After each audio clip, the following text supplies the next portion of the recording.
Il est 8h17, la matinale d'Europe 1, Mathieu Béliard. Votre invité Sonia Mabrouk, c'est Emmanuel Faber, président-directeur général de Danone. Bonjour Emmanuel Faber. Bonjour. Bienvenue ce matin sur Europe 1. Vous êtes à la tête du géant français de l'agroalimentaire, 10e groupe alimentaire au monde, avec bien sûr une vision large du marché planétaire et plus près de nous, une connaissance fine des habitudes de consommation des Français. Justement, qu'est-ce que cette crise va durablement changer dans nos comportements alimentaires selon vous ?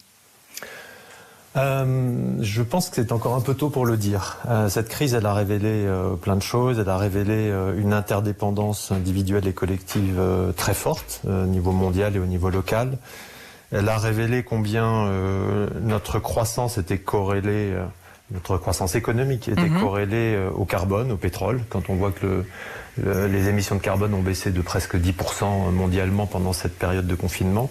Elle a révélé aussi qu'on ne pouvait pas faire sans le vivant, sans prendre en compte le vivant. Et le vivant, il a pris nos moyens de transport pour devenir une pandémie.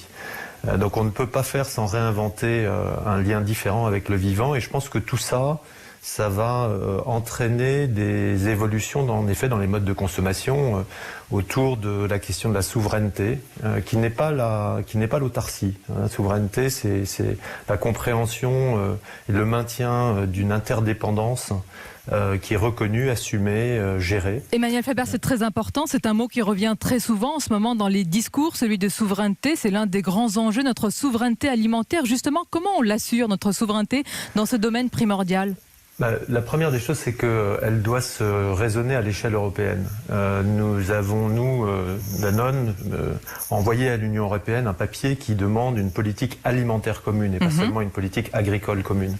La stratégie alimentaire de l'Union européenne est en train de sortir. Elle donne des indications et des pistes qui sont très intéressantes. La réduction des pesticides, la moitié des pesticides d'ici 2030, du bio qui couvrirait 25% des surfaces d'ici 2030, une initiative carbone, l'étiquetage nutritionnel que nous poussons avec Nutri-Score depuis plusieurs années, un accès à des semences traditionnelles beaucoup plus ouvert, en particulier en France.